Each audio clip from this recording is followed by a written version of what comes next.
Hey there, it's Michael, the head coach and president at Heroic, and I am so fired up to be sharing this luminary guest faculty session of Donald Robertson. It's the fourth time that he's joined us for a session with our coaches. Got almost 150 of those sessions now with world-class authors, experts, peak performers, psychotherapists, leaders, all sorts of incredible folks who have come to help our coach community be better versions of themselves and support others in doing the same. But this session was particularly special. Donald just wrote a new book.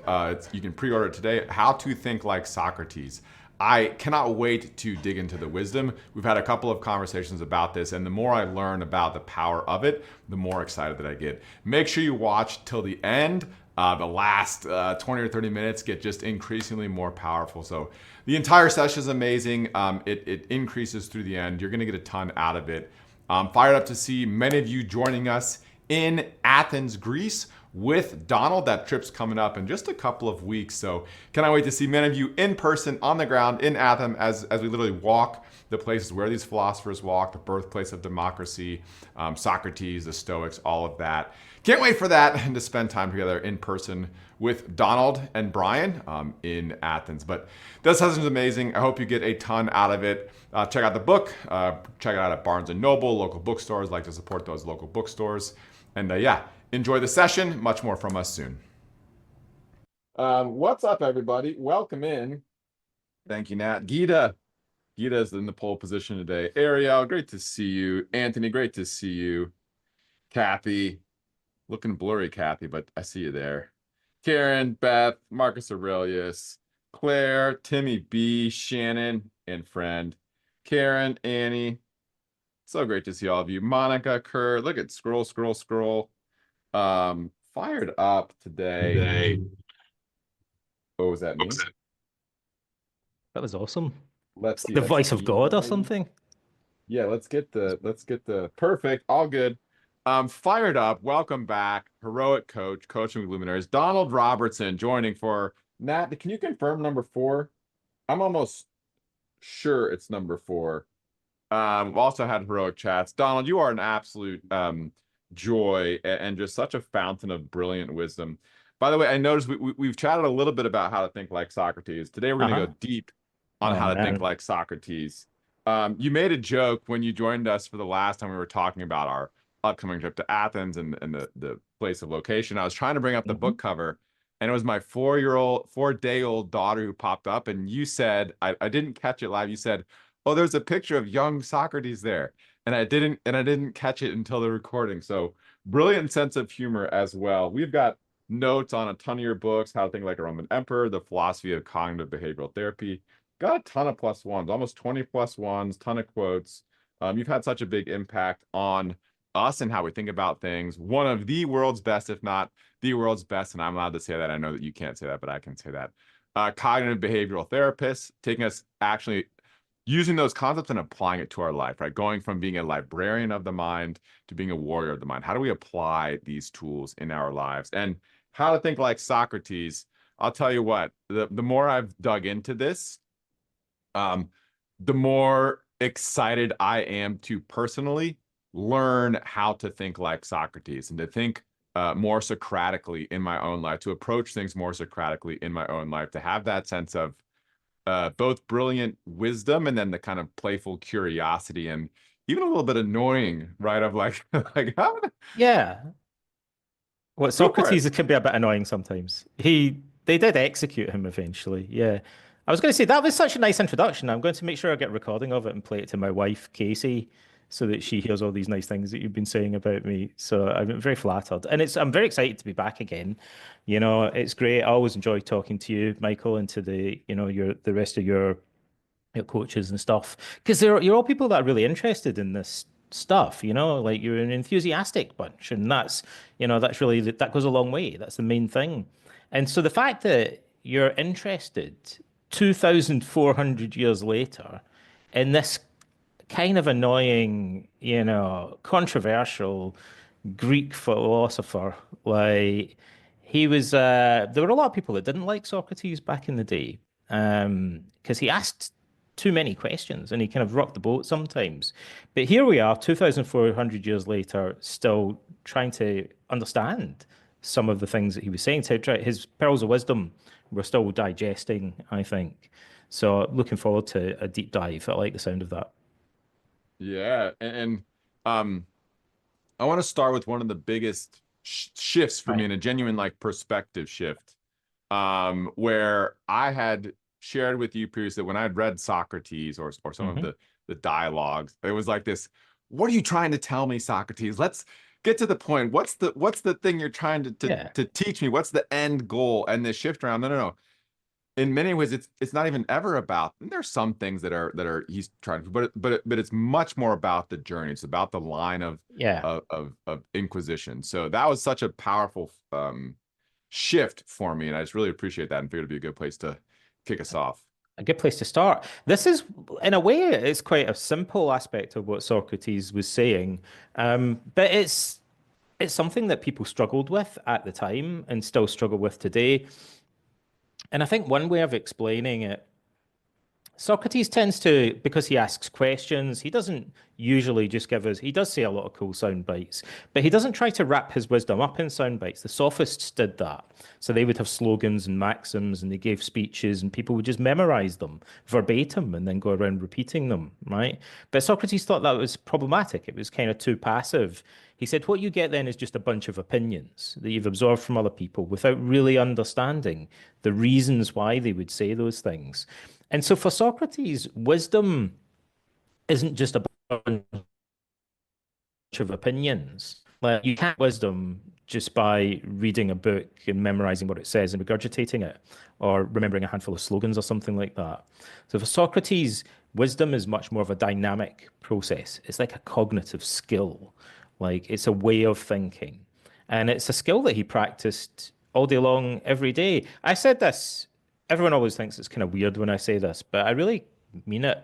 Socrates reminds me in a weird way of Jimi Hendrix, right? Because Jimi Hendrix, of whom I'm also a great admirer, people say Jimi Hendrix famously took his guitar to bed with him. He woke up in the morning and he strapped his guitar on. He'd go to the lavatory wearing his guitar. He'd be frying eggs at the cooker with his guitar still strapped on. So he had a lot of what psychologists call time on task. And one of the things that really jumps out at us about Socrates, from the way he's described, is a phenomenal amount of time on task. Like he quit his day job, as it were, and dedicated his life to doing philosophy. He said the unexamined life is not worth living. And so he dedicated his entire life, all day long, every day, to examining his life. And he did it in a very dynamic way, in conversation and dialogue with his friends. So he's constantly developing these dialectical skills, like these critical thinking skills. He's developing the Socratic method. He doesn't just sit down and read a book or something like that. He's always debating everything. He's always encouraging people to question him very deeply. And he did that every day. Like, even in the trial, he can't stop himself. Like, he starts doing philosophy in the middle of the trial. And then when he's in prison and he's awaiting execution, his friends come round to visit him and he's still doing philosophy with him. He's practicing this cognitive skill that he's always developing. And I believe that there's some truth in that. I don't just think it's kind of artistic license. The things that we're told about Socrates seem to portray somebody who seems incredibly skilled at thinking up counterexamples to assumptions that other people are making. He seems very sharp and very creative and very good at spotting contradictions, like somebody who's practiced all day long every day, a la Jimi Hendrix. Time on task, can't help Time on himself. And task. that for the true philosopher, right? It's not, let me dedicate some part of my life to philosophy and living a good life, but let me look at dedicating everything to it, and then like what's left over can be for the rest. So having that full commitment. You make a connection too between, obviously you've done a lot around Stoicism. Stoicism is making a massive popular resurgence, right? The Stoicism in the modern language is, oh yeah, like jumping in. You've got all the different practitioners and authors. It's like it's becoming very, very trendy and popular and powerful for a good Yeah. reason. And you take this step back and say, let's look at actually Socrates and the contribution that he Yeah. made, some of those underlying principles that the Stoics actually took and read with. So can you make that connection for us? Yeah, Socrates is like the godfather of Stoicism, if you like. We have several accounts that suggest that the Stoics saw themselves as part of the Socratic tradition or followers of Socrates. The most obvious example of that is Epictetus, who goes on and on about Socrates and tells his students repeatedly that they should try to emulate Socrates and take him as their supreme role model. And he names other philosophers that he admires, like Diogenes the Cynic and Heraclitus, but he mainly looks up to Socrates as his kind of number one role model. And we kind of get that in Seneca. It gives us a list of his role models at one point, and the first one he mentions is Socrates. And Marcus Aurelius mentions Socrates about almost as often, I think, as he mentions Epictetus. So it's interesting. The Stoics tend to talk about Socrates more than they talk about Zeno or Chrysippus, the founders of their own school, interestingly. So they take a lot from him. It may be that they're more influenced or equally influenced by Xenophon's Socratic dialogues than by Plato's, perhaps. Um, so one of our main source for knowing about Socrates are the dialogues of Plato, famously, but we also have loads of dialogues from Xenophon, a slightly older student of Socrates, who's a famous Athenian general. And the Stoics are quite into Xenophon's version of Socrates, who tends to be kind of more down to earth. He's not as into metaphysics. He's kind of more into practical applied ethics and stuff. And the dialogues are shorter and easier to read, incidentally. So Socrates, for instance, influenced the Stoics in a number of ways. The most famous Stoic slogan is that people are not upset by events, but by their opinions about them. Well, in the next sentence, after Epictetus says that, he immediately goes on to refer to Socrates. And I think he does that. He uses Socrates as an example of this because Socrates mentions the same idea in both Plato and Xenophon's dialogues. So this idea probably didn't originate with the Stoics. They're probably deriving perhaps their most famous idea from Socrates. And also their ethic, which is kind of the really the cornerstone of the whole philosophy. Um, Cicero said that the Stoic ethics, their concept of virtue, was really the foundation of the entire philosophy. They get that largely from Socrates as well. Particularly, there's a Platonic dialogue called the Euthydemus, where Socrates, I'll tell you the argument very briefly because it's so important, right? If you bear with me, he asks a young man to list all of the things that contribute to flourishing, basically, cut a long story short. And he says, well, noble birth, wealth, status, health, good looks, all that kind of. He's like, everyone knows these are all things that contribute to a good life. And Socrates says, let's start with wealth. I can see how wealth would be a good thing if it was in the hands of somebody who's wise and virtuous. But what if you take a big pile of money and give it to somebody who's foolish and vicious? Surely they would just use it to do foolish and vicious things. So all that wealth really does is give you more control over your environment. And whether that's good or bad depends on whether you're wise or foolish, right? And he says, spoiler alert, the same applies to all of the other external goods that you mentioned, right? So all of these things are really external advantages or opportunities.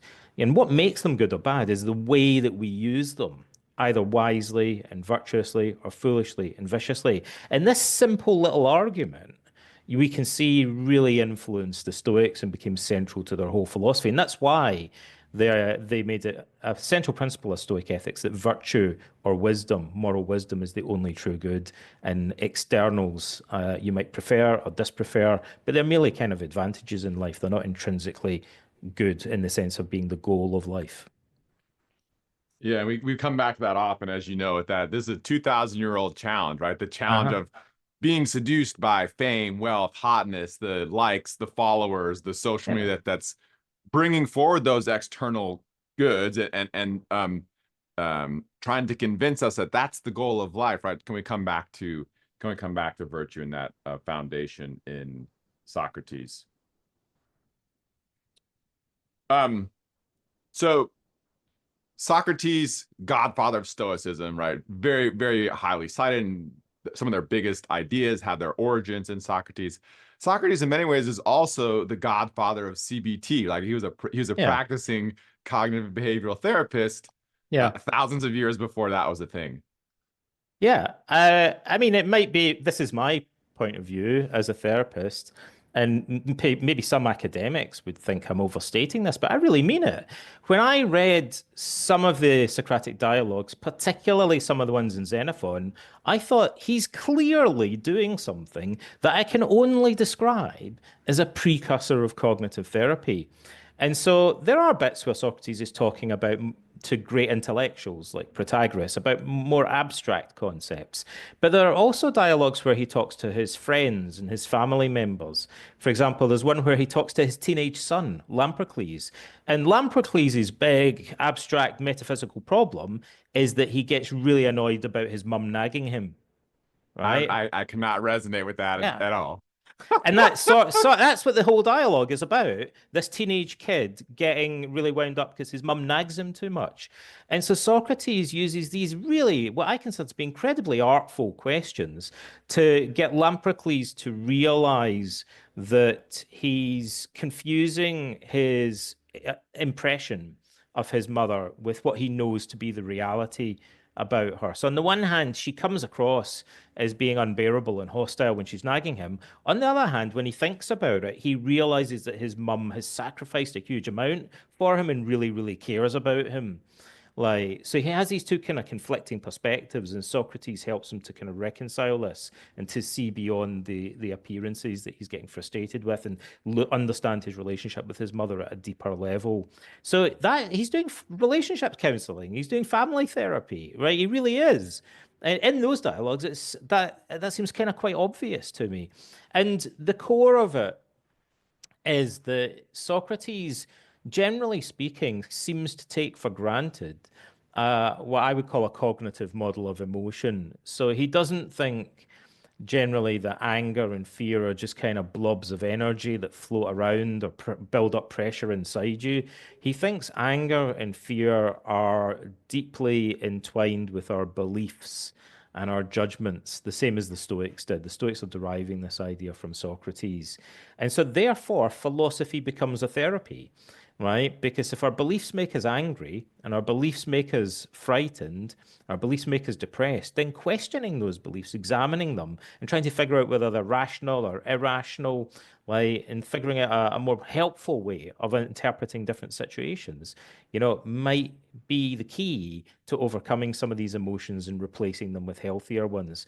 And an aside I'd make, there's a dialogue by Plato called the Protagoras, where Socrates, in all honesty, he has this weird and quite convoluted conversation with Protagoras, who was the first great sophist, a great famous intellectual.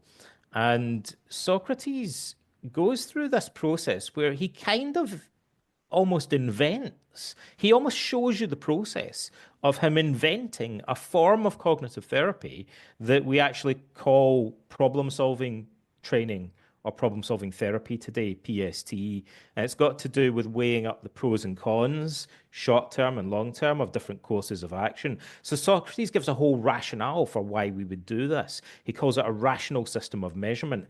What he calls a rational system of measurement in that dialogue, and he says it would be really important to overcoming irrational fears, is basically essentially the same thing as what we now call problem solving therapy, which we have research studies to show that problem solving therapy is very effective as a treatment for clinical depression, for instance. So not only does he happen to be doing, in a number of different ways, something that preempts cognitive therapy, he actually leads us through the process of how he arrived at this method.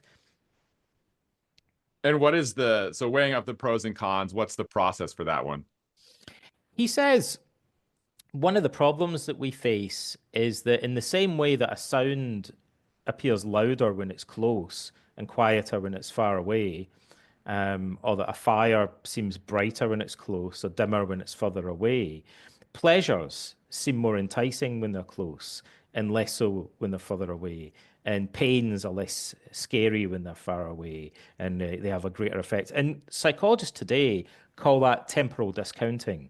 It's a cognitive bias. So Socrates says a wise person would know that, and so they'd make efforts to compensate for it. So they'd be more careful to weigh up the longer term consequences of different courses of actions because we perceive them more dimly normally, but nevertheless, eventually, the error that we would fall into. But if we were lacking in discipline and temperance, what we do would be to go for to sacrifice our long-term interests in favor of short-term avoidance of pain or short-term, hit of pleasure.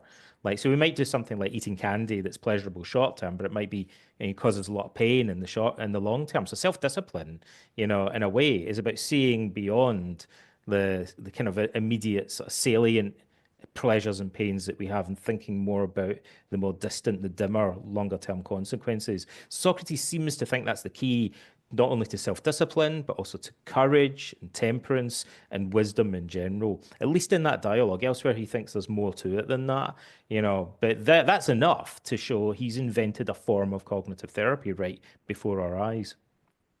Yeah, seeing that future that we might move towards as a result of making different kinds of choices in this moment. Are there any questions that he comes back to on a repeated basis that you've found yourself or Socrates, people often they listen to Brian's plus ones every day as philosophers. And sometimes Brian's voice is in my head. Has Socrates' voice been in your head, and what is he saying?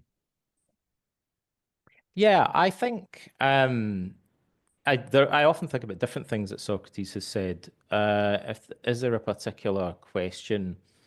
Yeah, there are lots, and some of them are kind of quirky. One of the ones I like to talk to kids, like my own kids, and like other people's kids, chat about philosophy.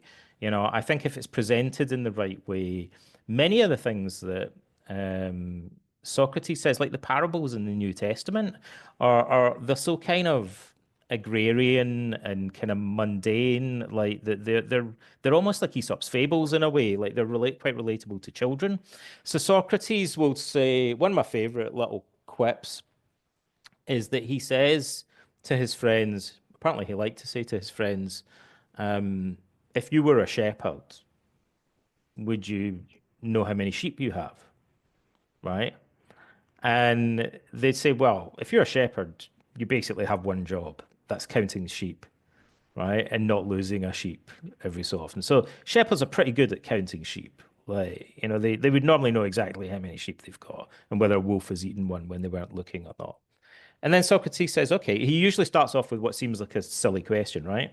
And then it suddenly starts to get a bit weirder. And he says, okay, so what's more important, friends or sheep? And people would say, well, like generally speaking in life, friends are more important to us than sheep are. And then Socrates says, well, how many friends have you got? And then people get stuck. They experience what Plato calls aporia, which is a kind of confusion that people often said they had. And they'd be like, well, I don't know exactly. I mean, I've not really counted them. And Socrates would say, but you said that friends are more important than sheep. And a shepherd would know exactly how many sheep he's got, but you don't know how many friends you've got. And they would say, well, they might say, well, it's a kind of fuzzy concept. I've not like clearly defined what a friend is. And then Socrates would say, well, that's weird because you said friends are like really important, but you've never really thought about how you would define what one is and whether you include some people or exclude others from what you consider to be. Surely it would be something that you would have spent time thinking about, right? If it was that important. And so he was really good at asking questions like that highlight the way that we've neglected to clarify certain concepts that we take for granted in everyday life. He was good at making us aware of our own ignorance in a way that I think is quite helpful and healthy. What other questions? What other parables, phrases have you found just popping up for you as you navigate this modern world? Well, let me see. I think there are lots and lots of different examples that I could give. I think one of them, which we'll probably come back to, Socrates, in a dialogue written by Xenophon, is talking to a young guy called Euthydemus. I love this dialogue because Euthydemus is like probably about 15 years old, and he's kind of embarking on adult life in Greek society, and he has a collection of books that's very extensive that would be the ancient Greek equivalent of a self-help or self-improvement library. He says he's collecting the maxims of wise men in this library that he has. And Socrates is like, wow, that's awesome. Like he praises him. He says, I think that's amazing that you've dedicated yourself to buying all these expensive books and really studying them. And then he says, what do you think is the most important quality that you want to develop in self-improvement terms? And he says justice, because he wants to be a great statesman and politician. So I need to understand the nature of justice. And Socrates asks him to define justice and shows within about 2 minutes that he doesn't really understand that much about it. Right. So by questioning him about whether something's just or unjust, Socrates shows that all this kind of passive information that he's acquired from the books hasn't really helped him to understand the subject. He needs to sit an exam, as it were. He needs to be questioned and to question himself to put his knowledge to the test. And Euthydemus says later in the dialogue, once his brain is kind of fried by this, he says to Socrates, look, okay, I need to fix this, right? Where do you think I should start examining myself if I'm going to really improve my own character? And Socrates says, look, start by asking what's good and bad, right? In life, fundamentally. And the Greeks by that mean what's good for us, what contributes to flourishing, and what's, contrary to that. Like what's fundamentally benefiting us are healthy for our well-being, our flourishing in life. This is your basic question.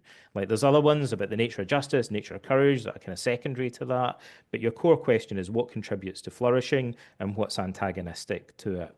I remember there's a book by the Dalai Lama called The Art of Happiness, where somebody says what's one of the most important questions you can ask yourself. And the Dalai Lama just says, of anything that you're doing, ask yourself, does this contribute to my long-term happiness or does it do the opposite? Right. And so Socrates is kind of saying to Euthydemus, this is your starting question.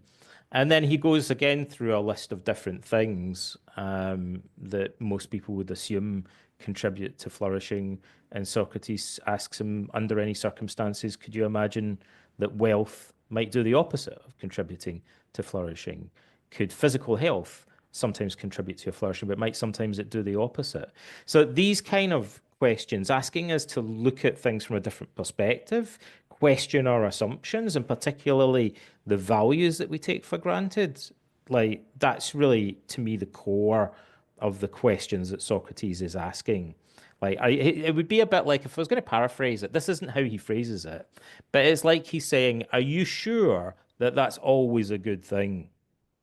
Right? That's in a sense the gist of what his questions are driving at, right? What are the things that you're actually pursuing in life? Are you sure that that's always a good thing, right? Wealth, reputation. Are you sure that that's always a good thing? Is that really the goal of life? So getting people to question their own values quite deeply. This inspired an approach to therapy that's been around since the 1970s that we call values clarification. And then it kind of fizzled out a bit, but in the last couple of decades, it's become really topical again. And we now know values clarification seems to be quite important, again, in the treatment of clinical depression, but also it may benefit people in a number of other ways. Mm-hmm. And this sense of focusing on the good being pro flourishing, it contributes to flourishing versus antagonistic, having that long-term arc, right? To see the choices that I'm making now, are they contributing to long-term flourishing over time, right? Having that from that previous piece that you shared with us and being able to make that connection between the choices that I make, are they helpful? Are they not helpful? And then to, it's not that the things that we might be pursuing are bad per se, but if they're not good all the time, then it's not the root level that we want to be driving us. And you said time on task for Socrates was really time on task for trying to answer that question and get at that question. And yeah.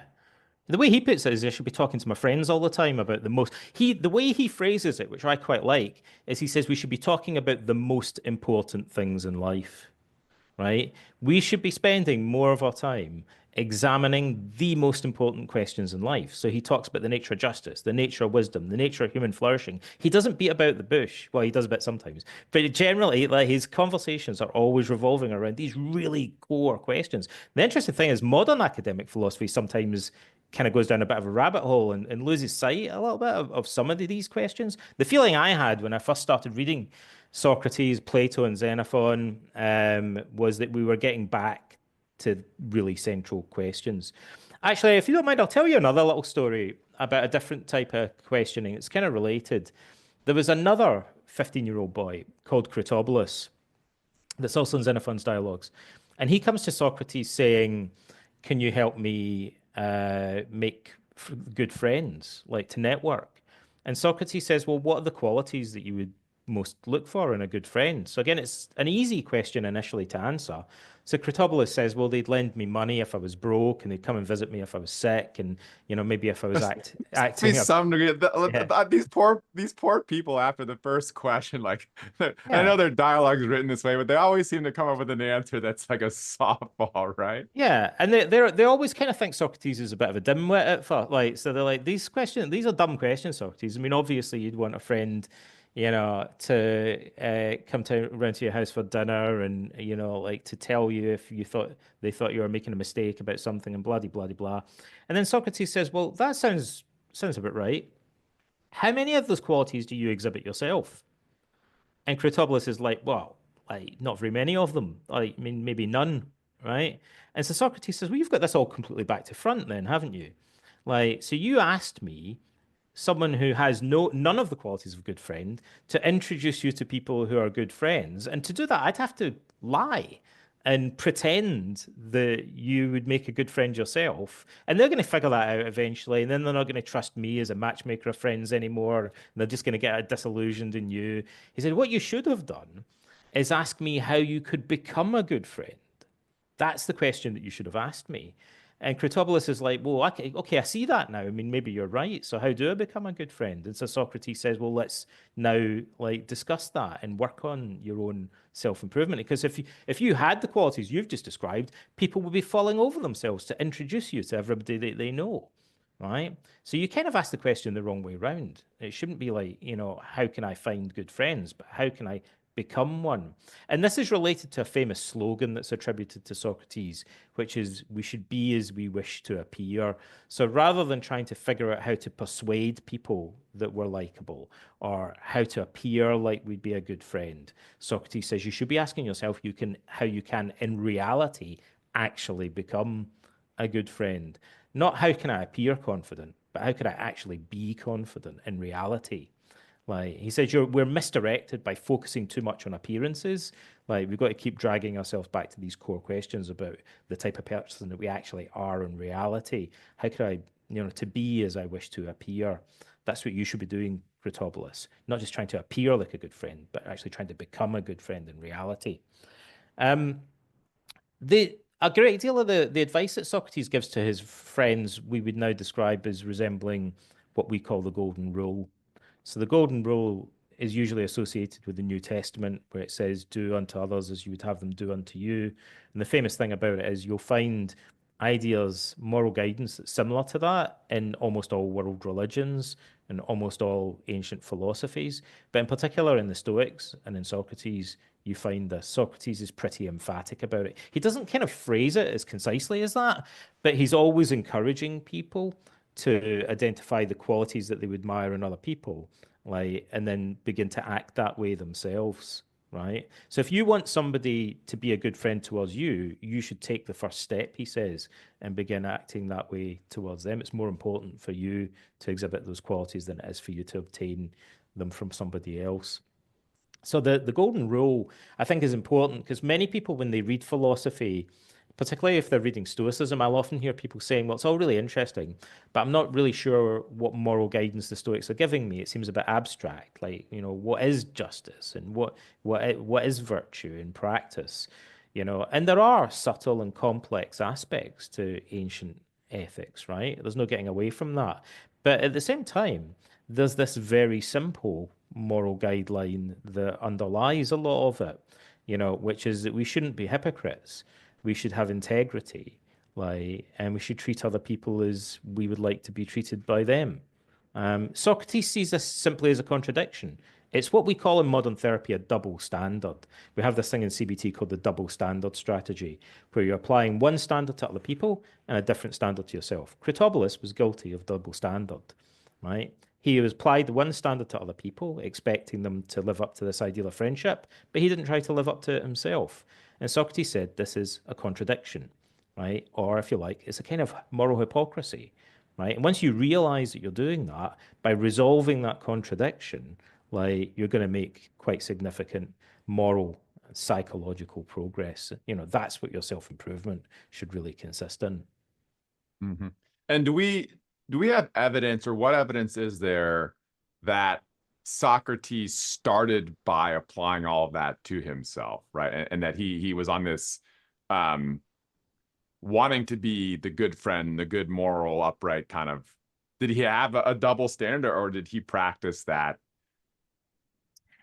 He definitely applies his method to himself. We don't have a lot of clear information about the origin of his method. Actually, Plato gives us kind of two slightly conflicting accounts. Maybe they can be made compatible. In one of them, he says that Socrates derived his method from this pronouncement that was made by the god Apollo at Delphi. It says, "No man is wiser than Socrates." And Socrates thought, well, I need to go and find someone that's wiser than me and disprove this because this can't be right. So he says, that's how I developed my method of questioning, by going to people that were acclaimed for their wisdom and interrogating them and putting them to the test. And he said something kind of funny about that, but I think it's true. He said, I found paradoxically that the people who had the biggest reputations for wisdom and the people who claimed to be wise were often the least wise. And other people who had no reputation at all for wisdom, like often turned out to be closer to wisdom than they were, right? And he even gives good reason for believing this. And it's that when someone has a reputation for wisdom, they have to defend it often, right? And, because if you want to defend your reputation like the sophist, you make a lot of money by claiming to be wise. You can't afford to be wrong. But if you can't afford to be wrong, you can never grow or learn, right? So Socrates thought a kind of intellectual humility that poorer and less people of lower status, often prostitutes and slaves, he was talking to, and people of relatively low status in Athenian society, like he found exhibited more wisdom than famous politicians, poets, and great teachers because they didn't have anything to prove. So they were more open to admitting their mistakes and therefore correcting them, like ironing out their contradictions. Right? So a lot of the intellectuals ran away from Socrates, or they kind of tried to avoid engaging him in debate because they didn't want to be shown up. Right? So one of the things that Socrates is famous for is this kind of intellectual humility. He said, the greatest problem that we face is something that he describes as double ignorance. So again, in the typical paradoxical fashion, Socrates says ignorance itself isn't that much of a problem. I might be ignorant about medicine, but as long as I know that I'm ignorant about medicine, then I would be motivated to go and find an expert and consult their opinion, perhaps. I might be ignorant about how to fix the engine in my car, but that just, as long as I recognize that I'm ignorant about it, then I'm motivated to go and find a car mechanic and get his advice and try and find a good mechanic, right? But if I believe falsely that I know how to fix cars, when in fact I'm ignorant about it. Or if I falsely believe that I'm an expert on medicine, when in fact I'm ignorant about it, then I'd be guided by my ignorance into making many mistakes and probably often contradicting myself. So it's like the Dunning-Kruger effect a little bit. Like, so, Socrates was a kind of forerunner of that. He said the real problem is when you're ignorant of your ignorance or double ignorance, because then you allow your ignorance to guide you, or you could call it a form of intellectual conceit or arrogance. So the core of his method, in a way, is about curing us of this intellectual conceit and exposing the limits of our knowledge. That's why Socrates said, I know only that I know nothing. He said, I realized I was only wiser in a paradoxical sense. The oracle said, no man is wiser than Socrates. And Socrates says, well, I don't really know that much, but these guys don't either. And so the only sense in which I'm wiser than them is at least I recognize that I'm not an expert. Whereas these guys think that they're experts on stuff that they don't really know anything about. These politicians don't know anything about the nature of justice or what's in the interest of society, but they pretend that they do. They act as if they do, and usually it's easy to expose their ignorance. And the weird thing is, by the way, this is true of many politicians today. a lot of the arguments that Socrates puts forward are very simple. Like, but it's kind of interesting why people don't present them in the same way today. So Socrates used to say to politicians, "How much time have you spent studying the nature of justice and what constitutes the welfare of society?" And they would say, "Well, like, no, like I haven't really." And so Socrates would say, "Well, what makes you think you're qualified then? Like to be a great statesman and you've got no idea what's good for society." That would be like a physician saying that he's no idea what's good for your physical health. He hasn't spent any time studying it, but he's going to prescribe drugs to you. So you're in exactly the same position. Don't you think it's weird that you spent zero time and effort ever trying to figure out what's in the interest of society, but you want us to put you in a position of prescribing things for society's welfare? And so in these dialogues, the people he's talking to would often feel quite ashamed about that. And sometimes they just get really annoyed with him and make him drink hemlock. And other times they think, okay, fair cop, you're right, I should know about this stuff. Maybe I need to begin studying it. So anyway, I digress a little bit, but these are some of the things that kind of get me excited about Socrates. The relevance of what he's saying to the modern world, I think, is sometimes quite startling. And often the questions he asks are pretty simple. Yeah, we'll tap back on that. I want to make sure that I close the loop on. You said there was two origin stories. Ah, One of right. no one is wiser, and so there's this combination of Yeah. the in my mind it's the playful competitive, like, oh, let me go find somebody. This can't be true. Let Yeah. me find her. And then, oh wow, it's my not having doubt. It's my knowing that I don't know much. It makes me wiser. But what's the other?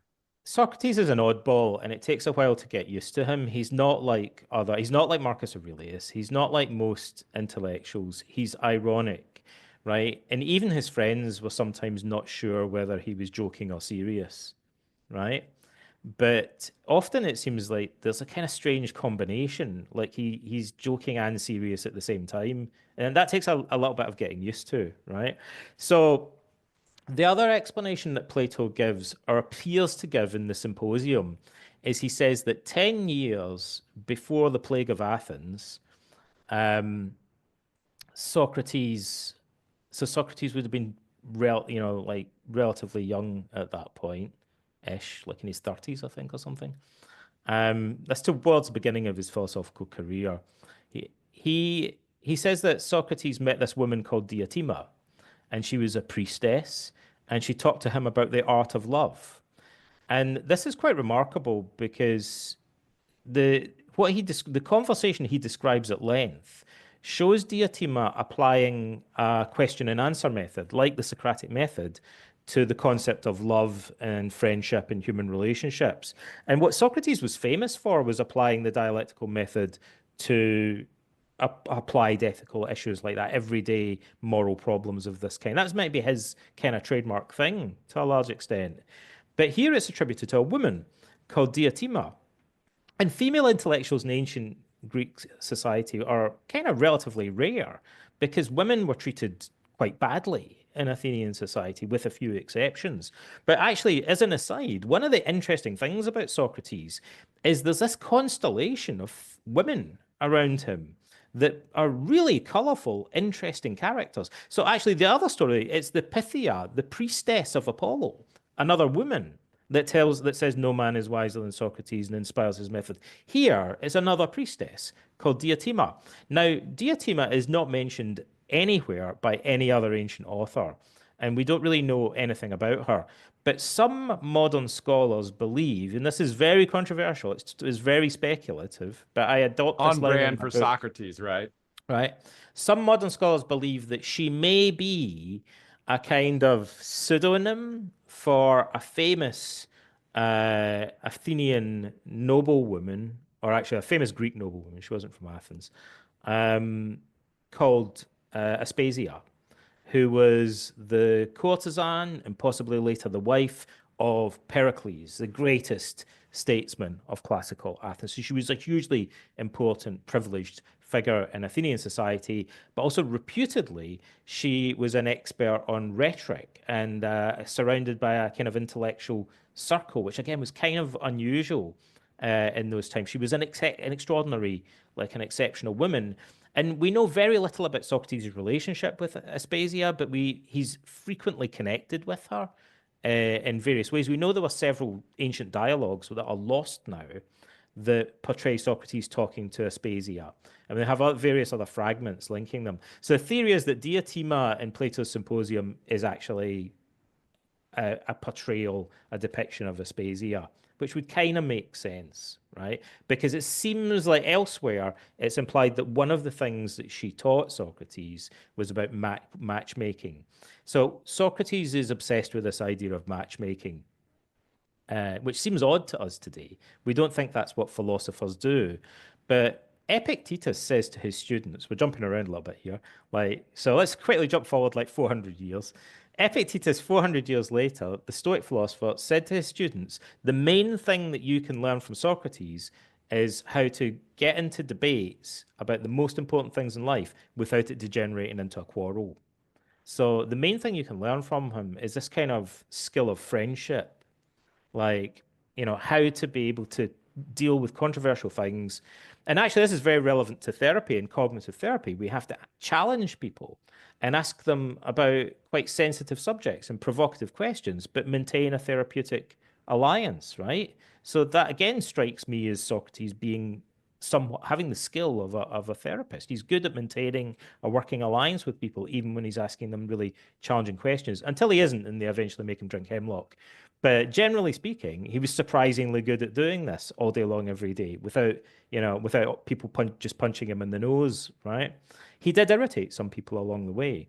But actually, one of the things that Socrates seems to do is shift his focus onto talking. He starts off talking to famous intellectuals who would have been older men.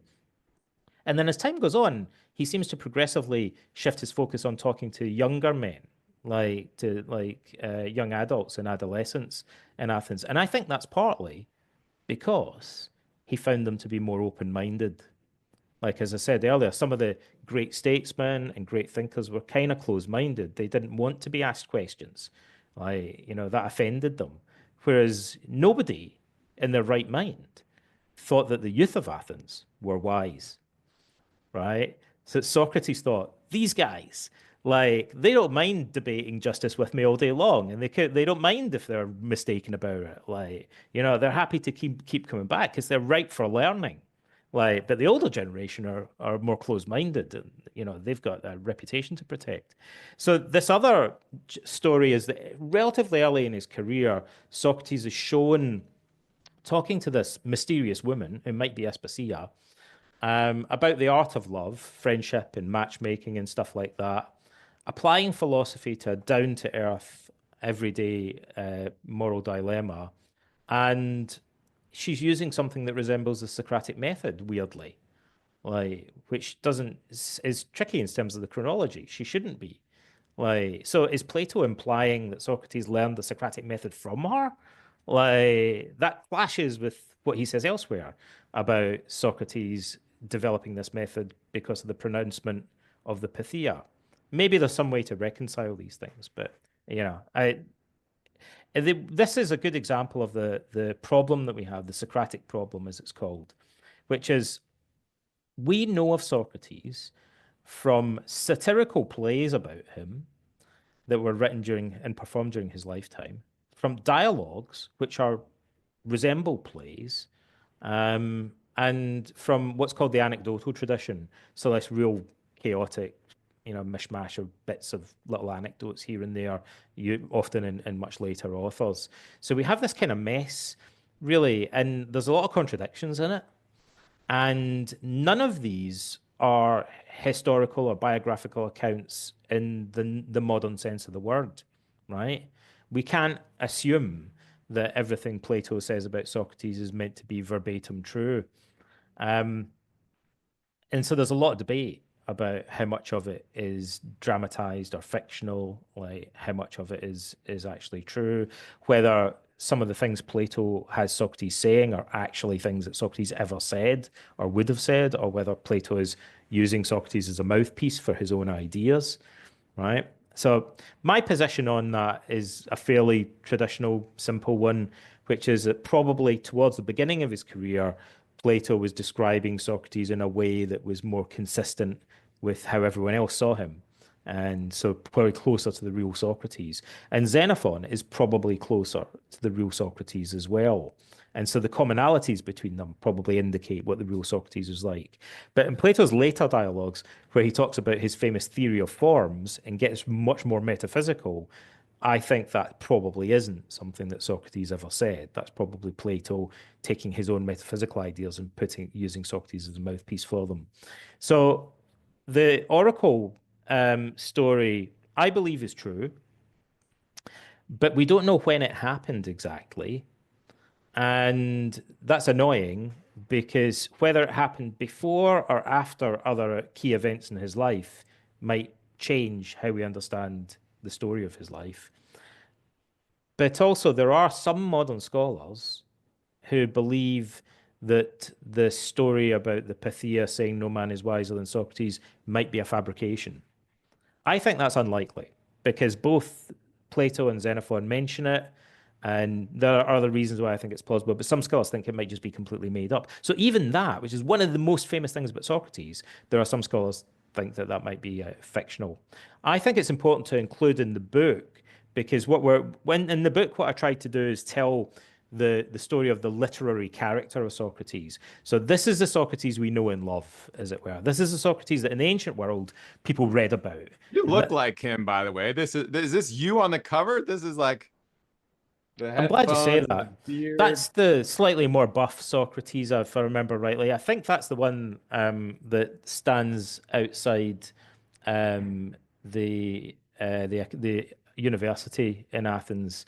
So they made him look quite buff. The We'll earliest have to swing by and get a. You'll stand by. We'll get your I could picture right pose next with to it. him, And like yeah, he's on top of a pillar, so I might have to shimmy you can up. stand on my shoulders. But yeah, I'll get up there somehow. Um, the early statues that we have of Socrates, he's like looks very different. Like he's bald and he's got a big pot belly and stuff like that. He doesn't look like this. So the Greeks made him look kind of like surprisingly buff. I, It's I like have a that fact meme that that says how you're I see saying the myself. Oracle story. You include the Oracle story, and it's in the book. Yeah. It's important to have that. I think so. It's a story that most people associate with Socrates, and it's the Socrates that we know and love. But I set aside this question of what was the real historical Socrates actually like, because I think that's notoriously problematic to answer. Mhm. But if we separate that and say, look, this is the story Plato and Xenophon and other sources tell us. If we try and mash it together, this is the image that's handed down to us of Socrates. And that's the inspiration for the Stoics. They didn't know Socrates. Stoicism originated 100 years after Socrates died. Like, they were inspired by the literary character of Socrates. Actually, I don't know if you know this story, but when Zeno was shipwrecked at Athens, the founder of Stoicism, he lost everything and he found a book and he started reading chapter 2 for some weird reason of this book. And that book is the Memorabilia Socratis of Xenophon, right? It's not Plato. Like he supposedly Zeno found Xenophon's dialogues, which we have today, and that was what inspired him to turn his life around and become a philosopher. So Stoicism supposedly originated with Zeno reading Xenophon's memorabilia, his dialogues about all the stuff he remembered that Socrates had said to him. I want to the one quick question. I want to dig into some more of the coaching and the modern application piece. But was he mourned? You mentioned several times that look, he took hemlock. Look, he ultimately went down this path and wasn't able to maintain friendships. And Yeah. it's surprising that he maintained friendships for long enough. And let's not forget Uh-huh. how his story ended. But was he mourned? Was it what was like the Greek, the Athenian? Was it a non-event? What was the Oh, it was a big deal. Like I think in the wake of it, so the Athenians at the time had a reputation for doing stuff that they regretted afterwards. Like it's a good example of, acting in That's why haste, that's why repent. Socrates is like, you gotta look forward. Look at the Yeah, consequences of your think of actions. them. So he was executed, and I don't know how long it was before people started to kind of regret it, but it sent shockwaves through the ancient world. I mean, Socrates' death was like a martyrdom, and it's like the crucifixion of Jesus or something in the ancient world. Like everyone knew about it, everyone read the apology, like Plato's account of the trial. Like everyone knew about the death of Socrates. It was one of the most famous events in the ancient world. It sent shockwaves through the ancient world and inspired generations of philosophers. And because of the way that he was unafraid, he was fearless in court and defended the practice of philosophy. So it was a big deal, and people and I'll tell you a little bit of trivia. It's rare in some ways. Often when we're reading ancient texts, as I've implied, it's reading classics can be frustrating because we're not. Sometimes what we have are like satires and kind of it's meant to be comedy and like little anecdotes and stuff. We don't know for sure like how accurate these depictions are, or even if they're meant to be taken literally sometimes. So it's kind of frustrating trying to figure out the truth. And so very rarely we dig up something in the ground, like some piece of archaeological evidence that ties in with a piece of textual evidence. That's like gold dust, right? Well, there's a couple of things. We're told Socrates, for you guys that are going to Athens, we're told that Socrates was besties with a shoemaker called Simon. Now, Socrates was famous for being barefoot in Athens. Like, he didn't wear shoes. So many people think, well, that's your anecdotal tradition, right? It's just a sort of ironic thing. Maybe it comes from a satire or something. They just thought it sounded cool to say that this guy that went around barefoot was friends with a shoemaker and he would sit around all day in a shoemaker shop, but he never bought anything, right? So it sounds kind of too good to be true. This sounds like, like a tall tale kind of thing. Well, they were digging up the Agora in Athens, the marketplace where all the shops are located, and they found the ruins of a shop, and they found nails that were used to make shoes. So they figured that this is probably the archaeologists figured out this looks like a shoemaker shop, and then from the ground they pulled out the base of a calyx, which is a like a wine cup, a ceramic wine cup that everyone had in ancient Greece. And people in ancient Greece would often carve their name on the base of the calyx. And in this shoemaker shop, they pulled out of the ground a fragment of a calyx that has the name Simon engraved on it. Right. So either somebody thought, I'm going to hide this here so that 2,000 years later, people think that this shoemaker really existed. Right. But it seems to confirm the story that if this is the same guy, there was a shoemaker called Simon. And maybe Socrates did hang around in his shop, like, and do philosophy with him. But the other thing, this is good. This does come around to your answering your question. They in the court and the prison, we're not 100% sure, but we believe probably Socrates was put on trial in a court building and a prison that were also located in the Agora. And in that prison, they found what appears to be a small statuette of Socrates. Now, that's super weird as well, because it's the kind of statuette that the ancient Greeks and Romans would often put in like a little shrine. Like today, we would have like in some places you have a roadside shrine to commemorate somebody that's died or something. Like they would commemorate somebody who's died by doing that. So it kind of looks like maybe in the prison where he was executed, somebody put up a shrine with a little statuette of Socrates, kind of remembering him and commemorating his death, and maybe it is an expression of kind of regret or the in a public building, like the Athenian society was kind of demonstrating its regret over the fact that they'd executed him there.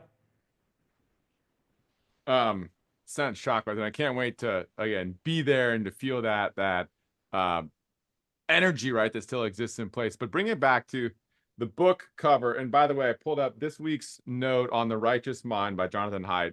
I've listened to it 3 or 4 times, and it in many ways it's a modern similar kind of idea. Like, befriend people. We have this common core.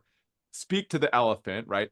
Be friends with people. Let them know you care about them, and then start to talk about some of these rational arguments, etc. But how to think like Socrates, ancient philosophy as a way of life in the modern world. As we've talked more and more about it, and as I've again been more and more excited to think like Socrates myself, I keep coming back to like Socrates was one of the original coaches. He's practicing this art of therapy, of coaching, of helping people talk about what actually matters to them and helping them to live a good life by asking questions, and just this like ruthless focus where if you're not interested in that sort of thing, the guy is annoying. And if you're interested in that sort of thing, it's like, oh my gosh, I just love spending time and talking about these things and helping to create a more flourishing life for myself, for those around me. What would Socrates, if he were with us today, coaching us on 2000 years later, a lot looks very similar. Here's what I think you guys need to start thinking about, and or what questions would he ask us such that we would find that wisdom ourselves? I'll tell you what I think he would say, for example, about cognitive behavioral therapy. And this might not apply as much to life coaching, but funnily enough, CBT is time limited. It's diagnosis driven, happens in the consulting room, usually takes 10, 20 sessions, typically. Sometimes it could be longer. First thing is Socrates would say a question that I often asked when I was doing CBT with my clients, which is, how come this process stops? Like, how come it's just not permanent? Like, why is it that we just do this as a means to an end to get rid of panic attacks or anxiety, and we don't do it as a whole philosophy of life? You do it for like a few months and then you're discharged from the treatment, and it's not really meant to be a lifelong practice, right? So Socrates would look at CBT and think, well, why wouldn't you just carry on doing it all day, every day, like, and do something similar at least? Keep questioning your beliefs. He'd do that. And then he'd also say, like in cognitive therapy, we tend to, I think in the past it was too symptom focused because it was driven by diagnosis. And so that's a criticism that modern researchers have made over the past 20 years or so, that previously cognitive behavioral therapists wanted to reduce anxiety or alleviate depression and stuff. And I think Socrates would say those are like secondary goals. Like your primary goal, like, should be to identify what the fundamental goal of life is and to act consistently with it. Like, to what's the most important thing in life and do that, right? And then overcoming anxiety and dealing with depression are subordinate to that. Like, that's the main thing, though. Maybe depression stands in the way of doing that. Maybe anxiety and anger get in the way, in which case you're going to have to do something about them. But what's the point in getting rid of anger and anxiety and depression if you still don't really know, like, what on it from a positive point of view, what it is you're actually supposed to be doing? You've got rid of the problem, but you still don't have like a solution for, living life in general. So I think Socrates would say you guys need to look at the bigger picture more. Like you need to ask them the bigger questions, the more fundamental questions, and think in a wider sense about life as a whole. And did he ever paint a vision of that future state, the fun, like he's digging in, he wants the ultimate goal of life, right? Eudaimonia, to flourish, to live with virtue. Did he paint a vision for what that might be like and how we might go about doing that on a collective basis, or did he stay in the individual application? I believe his life exemplified it. He spent most of his life talking to his friend. I mean, maybe a better way to put it, I mean, it sounds a little bit self-indulgent if we say he's just hanging around, kind of arguing about the meaning of life all the time. But he was trying to help his friends. So I think a better example of it is if you look at those dialogues with Chirocrates, his one of his friends, and Lamprocles, where he's friends with two brothers and they have an argument. Chaerephon is one of his longest standing childhood friends, and his brother, Chirocrates.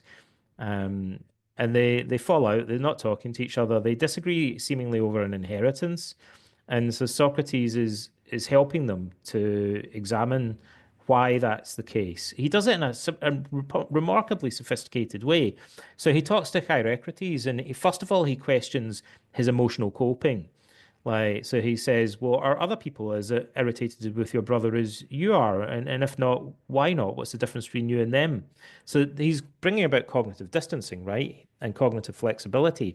He's getting Chirocrates to realize that there's something about his attitude, something about his beliefs that make him angry towards his brother. It's not his brother that's making him angry. So his brother doesn't make other people angry. Right? There's something about his interpretation of his brother's behavior that makes him angry. And then Socrates shifts from that to what we call problem-focused coping. So he says, what are you going to do about this? Because your brother's still not speaking to you. So we've worked on your emotions and your perspective. Now let's work on your actual behavior. And then he brings in the golden rule, basically, and he encourages Chirocrates to take the initiative, like, and to exhibit generosity to his brother, to behave towards him as he would like his brother to behave in return. So when we look at that, right, I guess the simplest answer I can give is that's what I think Socrates thinks we should be doing with our life, is helping our friends, like, by getting them to examine their values. Like, we should all be trying to contribute to the emotional. Yeah, I mean, like, you guys are like working as coaches, so you are doing something like this, right? But everybody, in a sense, should be trying to uh, help educate, improve, alleviate the suffering of their fellow human beings, and to do it in a kind of rational and philosophical manner. Because Socrates believed that by benefiting other people, we benefit ourselves. There's one of the things I talk about in the book. There's this amazing metaphor that he uses in a dialogue called the First Alcibiades, where one of Plato's dialogues, where Socrates says, he goes on and on about this saying, know thyself. It's obviously something that he's fixated on. And it was engraved outside the oracle at Delphi, the temple of Apollo at Delphi. Um, and supposedly Socrates had been there and seen the inscription. Like, so he thinks knowing thyself is kind of close to the goal of life. That's wisdom. Like, that's what philosophers do. Like, they learn to know themselves. And he's interested in how we would come to know ourselves, what that means. But Socrates thinks there's a problem because we have a blind spot, we have biases that prevent us from knowing ourselves properly. He says to Alcibiades, it's as if the god Apollo had commanded the eye to see itself. Like, so wisdom would be like an eye that sees itself, he basically says, which is an amazing metaphor. It's like a metaphor for mindfulness or something like that. And he says to Alcibiades, how can the eye see itself? And Alcibiades says, I don't know, like in a mirror or something. And Socrates is like, yeah. So how does the mind know itself? And Alcibiades is like, well, I guess you'd need like a mirror for the mind. And Socrates basically says, yeah, that's why I'm talking to you. You are the mirror for my mind, right? The youth of Athens are the mirror of my mind. It's by engaging in dialogue, it's by coaching people that we come to understand ourselves. Because we've got lots of biases. We're all like ignorant and angry, and we get depressed and anxious and stuff like that. And it's hard to realize it sometimes because we don't see ourselves from the outside. But when we try to help other people, we develop the same skills that we can use to benefit ourselves. We understand what's making other people anxious and depressed and angry and the consequences of that. Like, we develop insight and wisdom that allows us then to better understand our own biases and our own shortcomings. So we help ourselves the most, in a sense, by learning to help other people.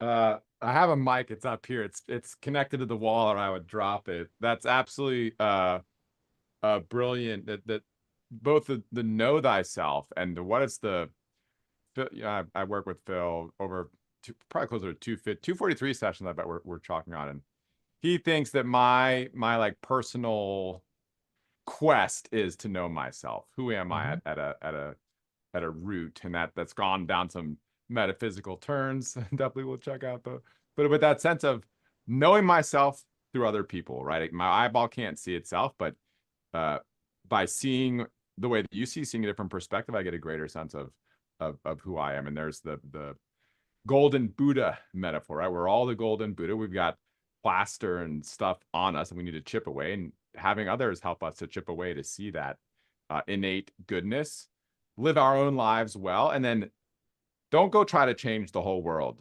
Try to help your friends.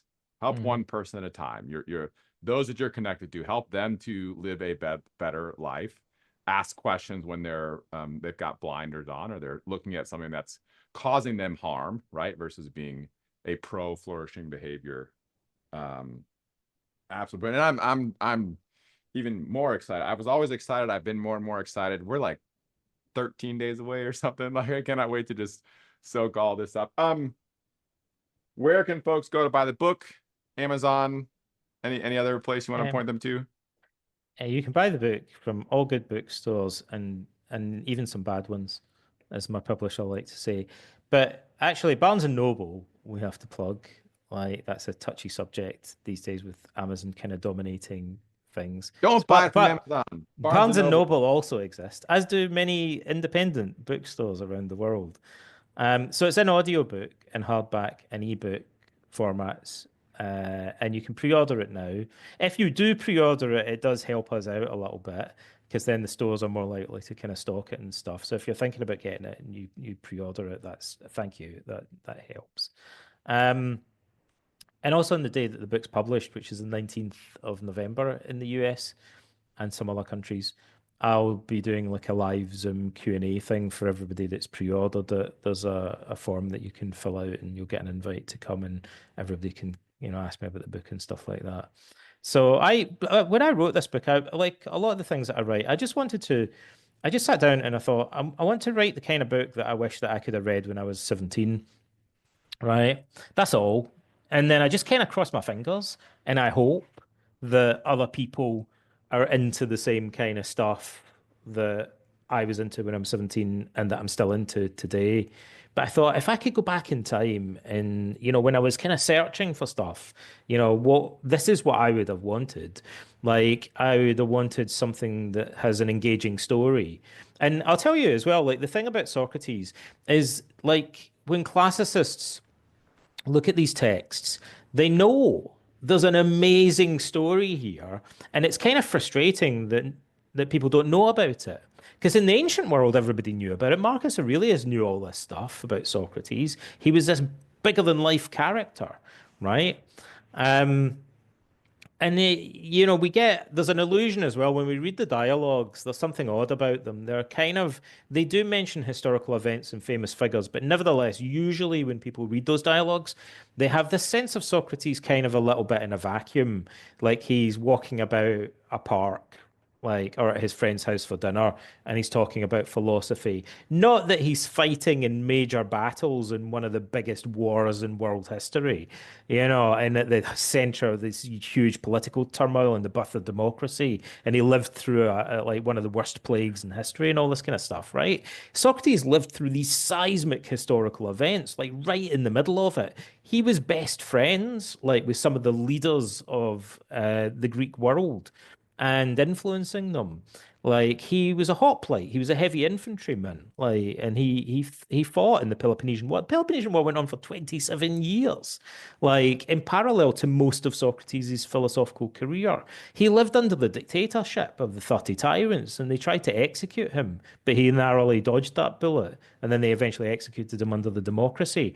So, like, when we tell the story of Socrates, we're like, it's not like he was just sitting, like you guys like to say, a librarian of the mind, right? Like, he wasn't just some dude that sat around in parks talking about philosophy. He was much more of a man of action in a sense than people assume. His story is far more cinematic and dramatic than most people would normally realize. And so I think classicists sometimes feel a little bit kind of frustrated about that. They're like, there's this like amazing story here, but there's not a movie about it. There should 100% be a movie about Alcibiades.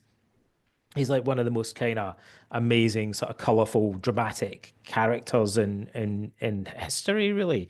Like Socrates' friend is possibly his lover, right? I mean, these people are so colorful and so interesting, and philosophy runs all the way through it, and politics. So I hope that people learn about that story, and I just wanted to introduce them to how amazing the source material is. And so to make it easier, if I'd read this book, I would have found it a lot easier then to go and read Plato's Republic. And so I wanted to create something that's like an on-ramp, like that allows people to get into the history and into the classics and to like, once you get into reading Shakespeare, there's so much that you can get from it, but it's hard for like somebody who's never read that kind of literature to just pick up Macbeth and start reading it, right? It helps if you've got a guide to it and somebody kind of helping you. So like I think it's to me a great privilege to have the opportunity to say to people, have you read this stuff? It's really cool. Right. Read Plato's Apology. It would take you like 2 hours to read it. It's amazing. It's one of the most profound and moving texts in the entire history of Western philosophy. Like, so I get quite excited about that, but it's not because I'm blowing my own trumpet. It's because I think of what I'm doing as kind of curating like the philosophical equivalent of Shakespeare. You know, this is all everyone agrees. This stuff is amazing. You guys should all read it. And I am so grateful to you for. I can't wait to. I've been buying the hardcover and also the audiobook. So I listen to it doing the dishes, etc. And then I'll go back and revisit the text for. But you read it, yeah? So It's your beautiful. I read it, and I'll tell you all my trivia. I had to learn 254 Greek words, and luckily, I did study a little bit of ancient Greek a really long time ago, but I confuse it with modern Greek now, and I speak it badly with the Scottish accent. So luckily, I have a good friend called Lalia, who is a classic scholar. She's an expert on Greek and Latin. And Lauya is my editor, and she works very closely with me. And she corrects my pronunciation and coaches me and makes me and coaxes me to make sure that I'm pronouncing 254 Greek names correctly. Fingers crossed. Well, if it's anything like it was today, I'm sure it was fantastic. But a genuine. The more I've learned about this, which is a direct result of your having chosen to write this book, the more excited I get about Socrates, about revisiting some of those dialogues. That I was one of those people like, I don't know, I don't. Next, and now to feel the power and wisdom of them, and to have this on ramp, And to go to which you're going to go to Athens and stand where he stood. You're literally going to walk in Academia Platonos, where like Socrates stood, and where he was put on trial and executed, where Simon's shop is, and go to the Acropolis and look down on it. It's pretty awesome. You can we gotta even get. I gotta read this thing ahead of time. We gotta figure out some sort of. We'll revisit that. But yeah. yeah, and again, just deep appreciation for you, and we're excited to do whatever we can to get the book out there, highlight it. It feels like such an important um message and practice and philosophy and just way of being in today's modern world. So how to think like Socrates, ancient philosophy as a way of life in the modern world. Can I wait to stand in all those places with you, Donald? I think we have time for maybe one question. Natalie, I see your hand up. Can you hear me? Yep. Perfect. Hi. And the thing that came to my mind was just from the heroic email, it sounds like you specialize in treatment of anxiety.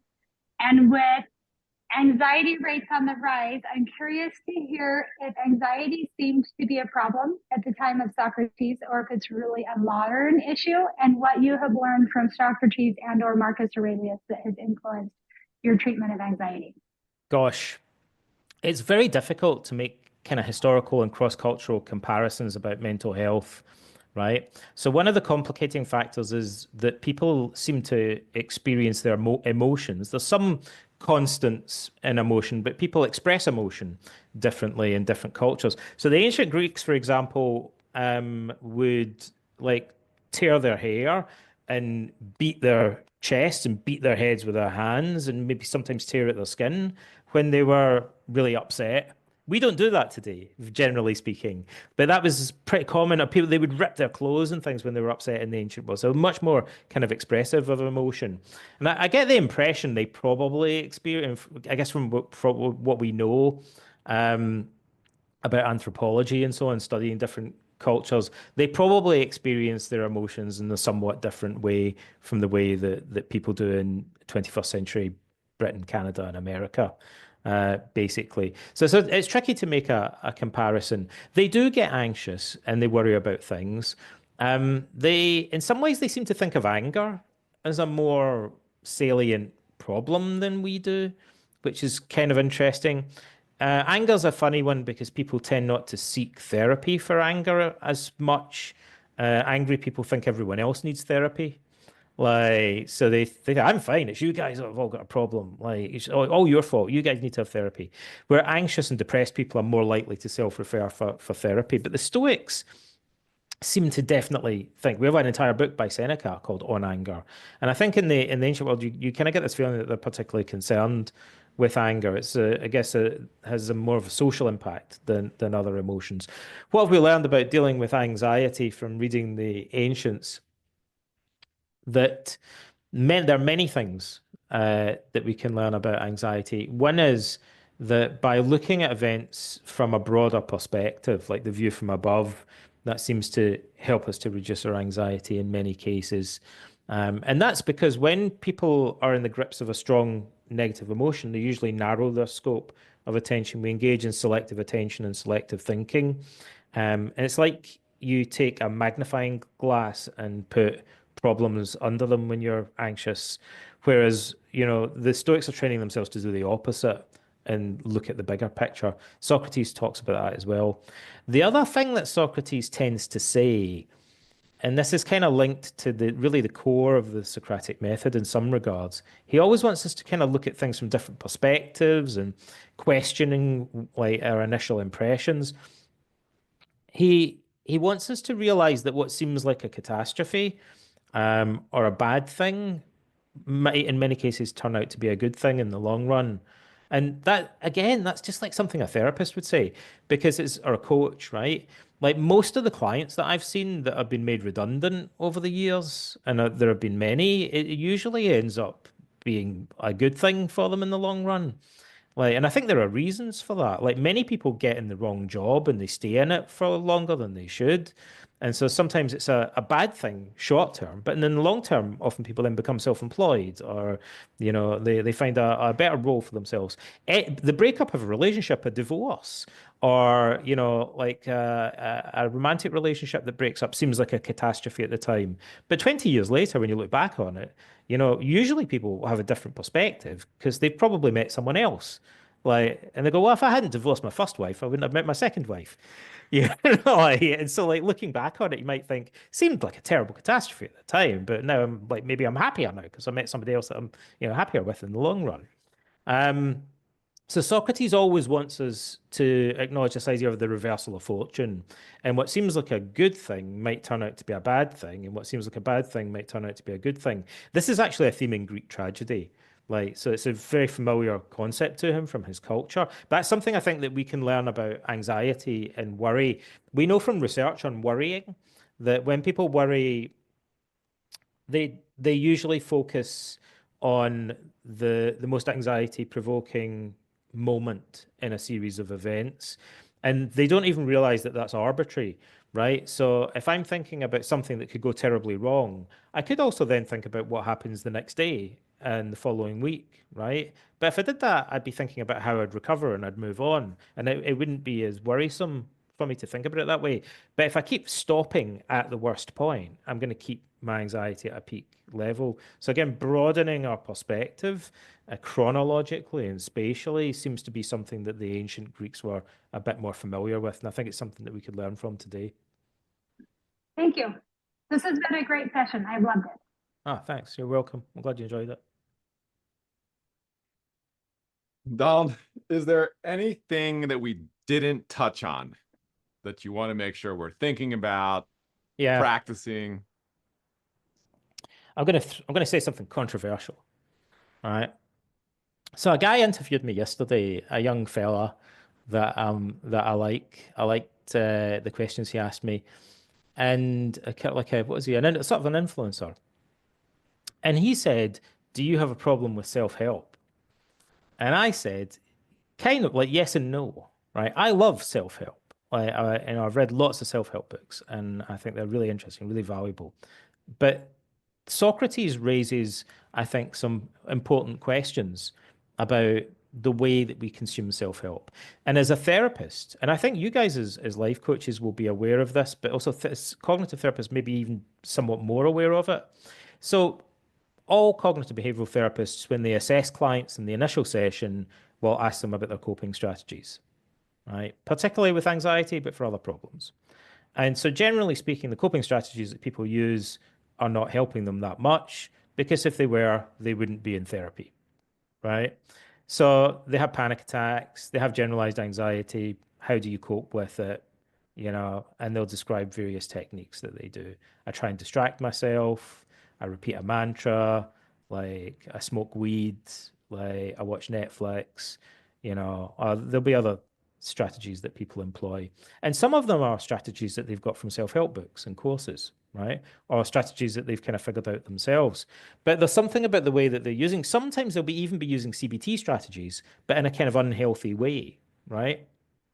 So there's some kind of problem here where people consume lots of self-help, but don't necessarily seem to be getting better. And Socrates says very similar things about people consuming the maxims of the wise, but not necessarily getting better. And the problem, as he identifies it, is that when we learn a rule, or coping strategy is like a rule that we follow. When we learn a rule or a maxim or a strategy, if we're not careful, we tend to overgeneralize and apply it in situations where it's no longer the best approach, right? Modern research backs this up completely. So there are many different ways that people have of coping with stress. People that exhibit the most resilience and most well-being are the ones that are capable of selecting from a broad repertoire of coping strategies and using different strategies in different situations, right? So some situations call for practical problem solving. Other situations call more for emotional acceptance, maybe even a wait and see attitude, right? But what often happens is that people learn a strategy and it works well for them in one situation, two situations, three situations, and now they're hooked on it. And they keep using that strategy in situations where it doesn't work anymore. So self-help advice is great until it's not, right? For example, you'll see in clients in therapy often have these rules that they follow that they're convinced make sense. Like, you know, you should always speak your mind. Like, seems like a good strategy, a good philosophy in life. That's a great idea until it isn't, right? There might be some situations where it would be better for you to zip it temporarily, right? Like there might be other situations where it would be more helpful for you to say more, right? But someone who's genuinely resilient and would be the person who knows when to stay quiet and when to speak up, and chooses their strategy selectively based on the situation that they find themselves in. This modern research that refers to this as the problem of rule-governed behavior. And what it shows is that, long story short, people who learn a verbal rule to follow, like are taught a strategy, if you compare them to people who figure out the same strategy through trial and error, through their own experience, people who are doing something because they've been told to do it will carry on doing it for longer, even in situations where it's no longer working, and it may even be detrimental to them. Whereas the people that figured it out through trial and error are quicker to adapt to changes in their environment, right? So the risk is that in consuming self-help advice, there's no such thing as a self-help maxim that works perfectly in every situation, or a strategy that works perfectly in every situation. Like, you know, the trick would be, like Socrates says, to learn to think for yourself, to think of wisdom as a cognitive skill. And one way of doing that, like what I do with all my clients, is to say, if we have a strategy, say it's the view from above, say it's Jordan Peterson saying you should tidy your room, or say it's cognitive therapy saying you should write down your automatic thoughts. What are the pros and cons of doing that? Right? So it's useful just to kind of brainstorm, like, you know, could this strategy ever be unhelpful? Right? Well, tidying your room might be a useful strategy, like for, you know, developing self-discipline or something like that. But it might also be turn into an avoidance behavior if you're not careful, right? It might annoy your partner, like if you pursue it obsessively, like at times it doesn't seem appropriate. Mindfulness is a good strategy sometimes. Might not be if you've got social anxiety, though, and your mindfulness heightens your self-focused attention and makes you more self-conscious. So mindfulness can potentially backfire if it's used in certain ways. Recording your automatic thoughts might be a good strategy sometimes.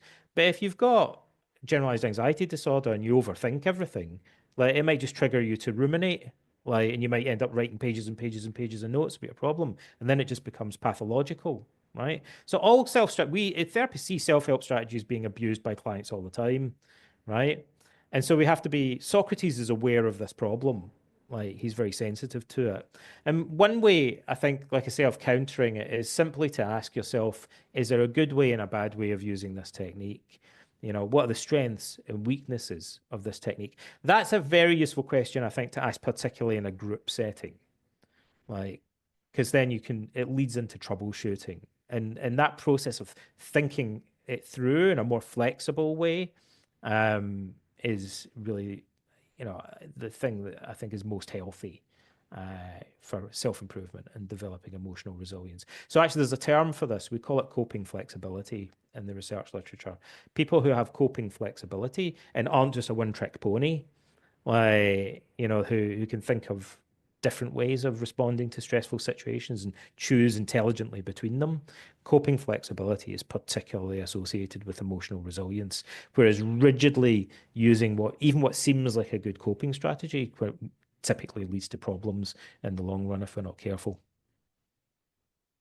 I love it and resonates deeply with we've talked about before too, in that life will all what are the only constant in life is change, right? It's full of pain, Yeah. uncertainty, hard work. If we're trying to use the same thing all the time, it's just not going to work. So to have that flexibility and that emphasis on, and someone's even like, look, I wrote this book. It's an amazing book. Everyone should get the book and read it. And generally, like, I'm excited to go get the book and read it. Barnes and Noble, your local bookstore. Pre-orders help. November 19th, etc. We'll drop links everywhere. But even Socrates and the different dialogues that he has, you got to practice it. You got to try it out yourself. You got to have that flexibility where there's no one right answer for everything.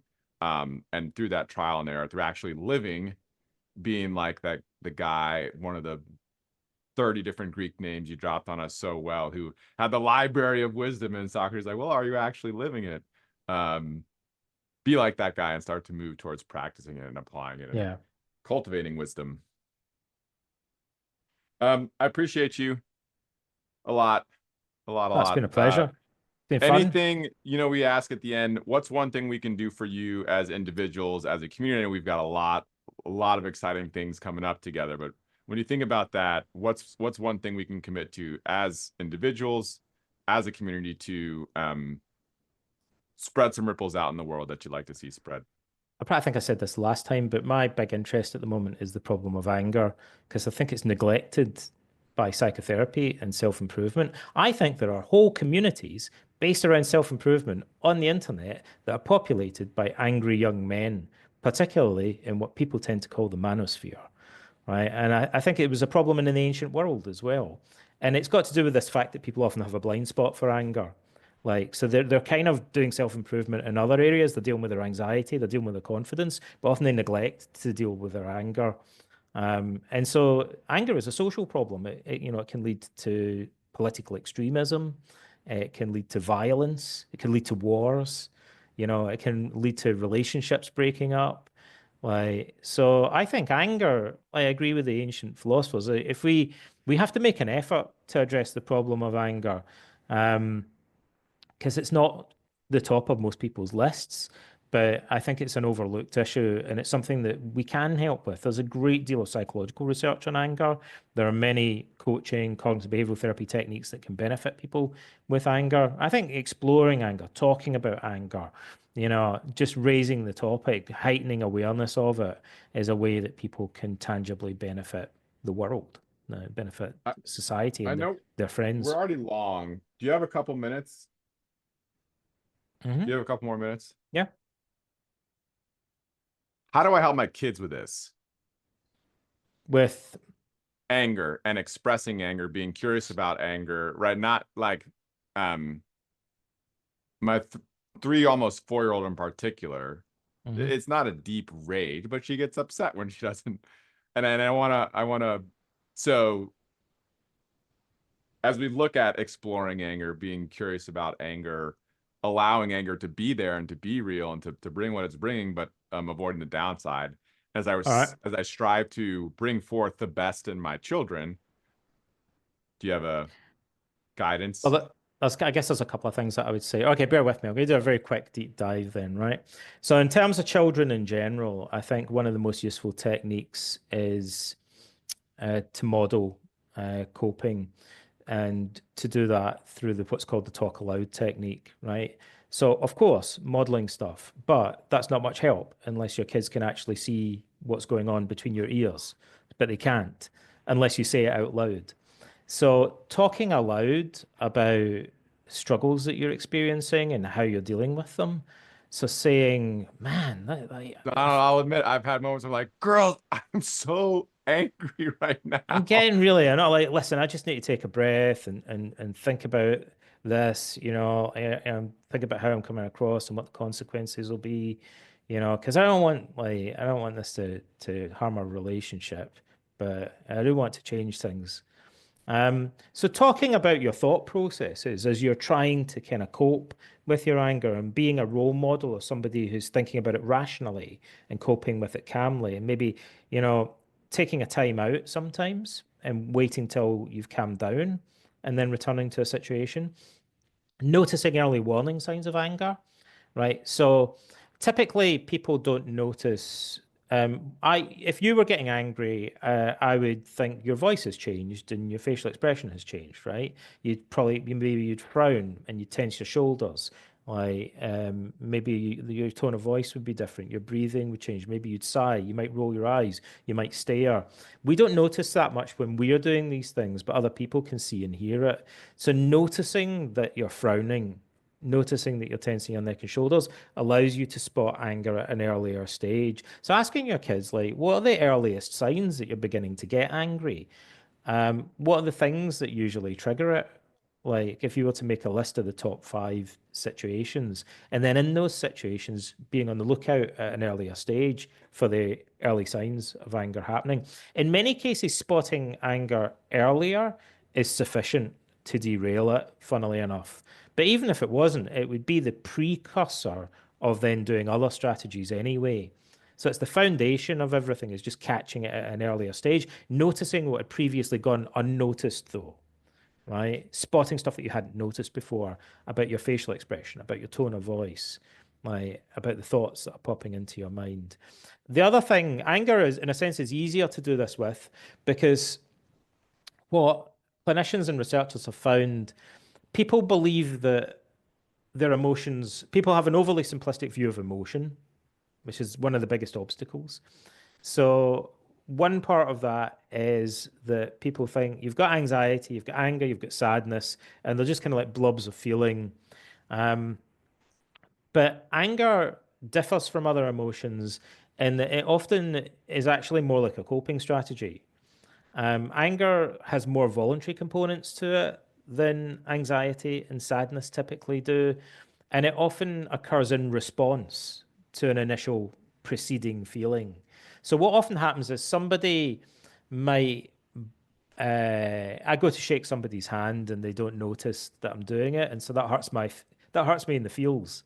I feel kind of overlooked and offended, and then I get angry, maybe so quickly that I don't even notice, right? So actually getting anger is a way of protecting myself against the initial feeling of hurt or anxiety or frustration. Now, noticing what the initial feeling was that you might only have experienced for a split second is a way of dividing the process into phases. And that people say, if only I could slow this down. You can slow it down by becoming more aware of what the ingredients are, and in particular, more aware of what the emotion that preceded the anger was.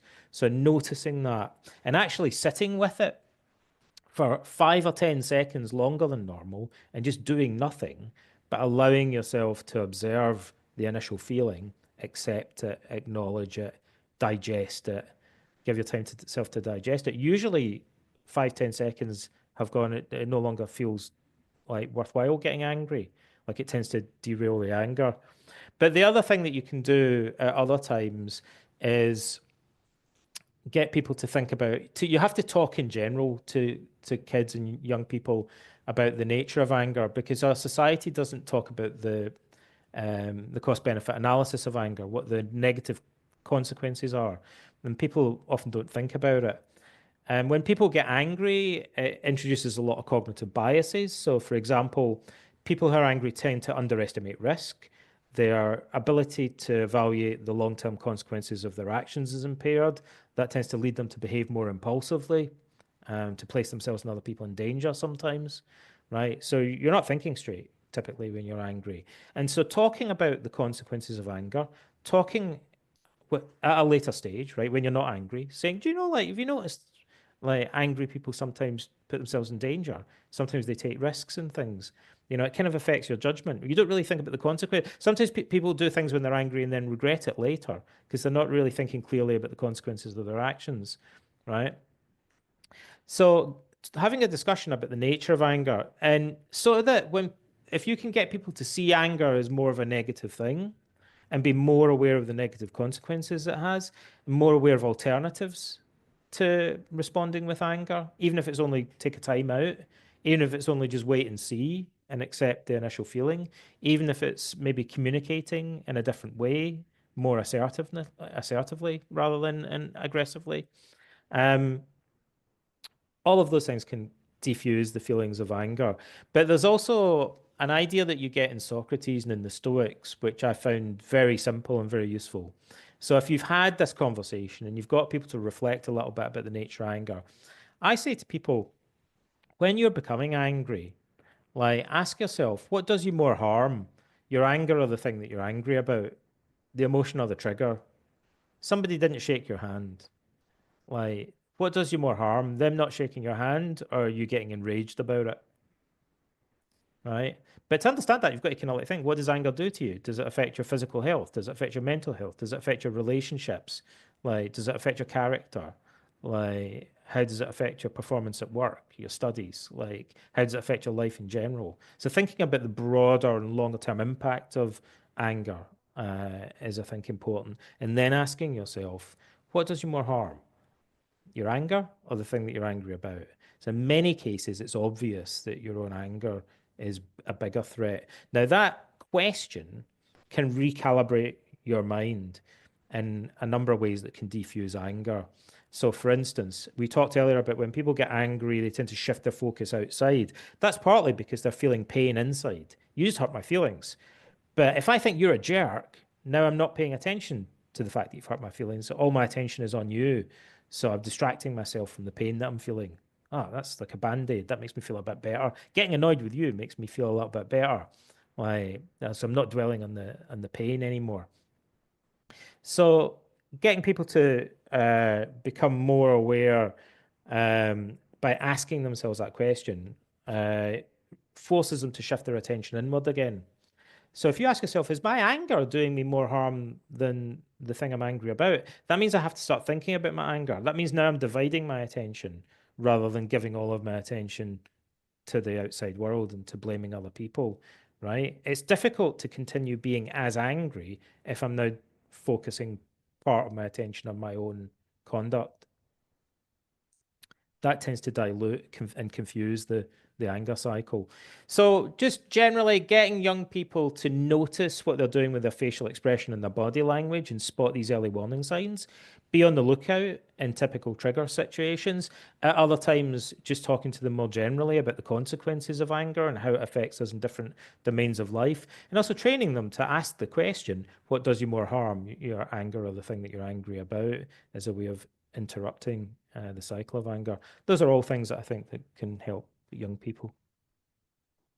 Well, thank you. Thank you for giving us not just the request to look at anger in our own lives and spread those tools out, but some practical tools for it, and for me personally too, to as I learn to navigate the joyful coming forth of young personalities, and that applying those tools, and for me the trigger of when I see anger, getting the opportunity to get curious about what's beneath it.